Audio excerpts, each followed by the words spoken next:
नमस्कार दोस्तों, क्या आपकी जिंदगी भी चिंता के बोझ तले दब चुकी है? क्या छोटी छोटी परेशानियां आपके मन की शांति छीन लेती हैं?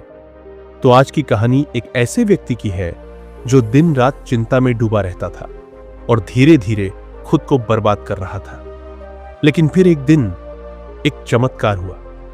ऐसा क्या हुआ जिसने उसकी जिंदगी बदल दी? इस रहस्यमय मोड़ को जानने के लिए कहानी के अंत तक जरूर बने रहे।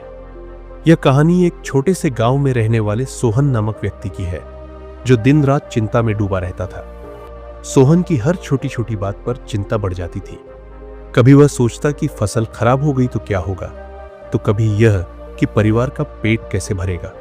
उसकी यह आदत इतनी बढ़ गई थी कि उसका शरीर कमजोर हो गया और वह बीमार रहने लगा। उसकी पत्नी राधा भी परेशान थी क्योंकि सोहन की चिंता न केवल उसे बल्कि पूरे परिवार को मुश्किल में डाल रही थी।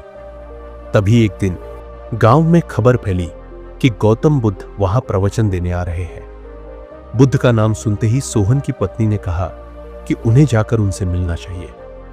सोहन पहले तो अनमना सा था, लेकिन फिर उसने सोचा कि शायद बुद्ध उसकी परेशानी का हल निकाल सके और वह बुद्ध के पास जाने को तैयार हो गया। और जब गौतम बुद्ध गांव में आए तो लोगों की भीड़ उनके प्रवचन सुनने उमड़ पड़ी, जिनमें से एक सोहन भी था। गौतम बुद्ध ने कहते हैं, चिंता एक जलते हुए कोयले की तरह है जिसे इंसान अपने हाथ में पकड़ता है और यह उसे जलाता है और धीरे धीरे उसका जीवन भी राख कर देता है। यह सुनकर सोहन को ऐसा लगा जैसे यह बात सीधे उसी के लिए कही गई है। वह प्रवचन के बाद बुद्ध के पास गया और उनसे पूछा, हे प्रभु, मैं हमेशा चिंता में डूबा रहता हूं। मेरी जिंदगी में सुख और शांति का नामो निशान नहीं है। कृपया मुझे इसका हल बताएं। बुद्ध ने मुस्कुराते हुए कहा, तुम्हारी चिंता का कारण यह है कि तुम भविष्य के डर में जी रहे हो। क्या तुमने कभी सोचा है कि तुम्हारी चिंता का कोई समाधान है या यह सिर्फ तुम्हें नुकसान पहुंचा रही है? सोहन ने सिर झुकाकर कहा, मैं इसे समझ नहीं पाता। मुझे हमेशा लगता है कि कुछ बुरा हो जाएगा और यही डर मुझे सताता रहता है। तब बुद्ध ने उसे एक कहानी सुनाई और उन्होंने कहा, बहुत समय पहले एक राजा था जो हर समय चिंतित रहता था। एक दिन उसने अपने मंत्री से शांति का उपाय पूछा।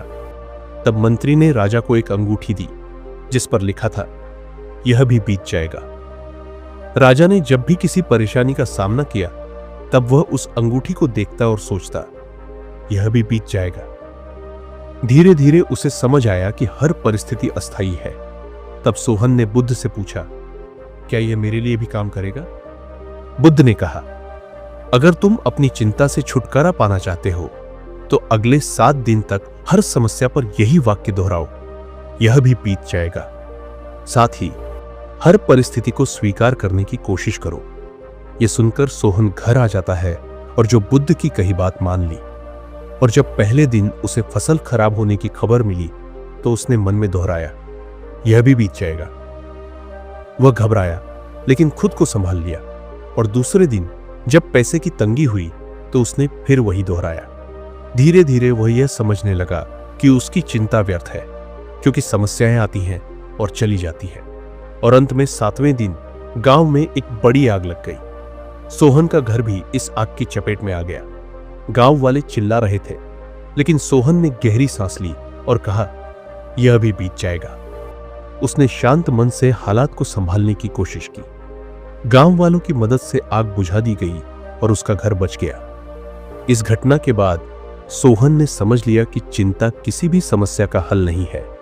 और 7 दिन पूरे होने के बाद सोहन फिर से बुद्ध के पास गया और कहा, आपकी बातों ने मेरी जिंदगी बदल दी। अब मैं जानता हूं कि हर परिस्थिति अस्थायी है, चिंता करना व्यर्थ है।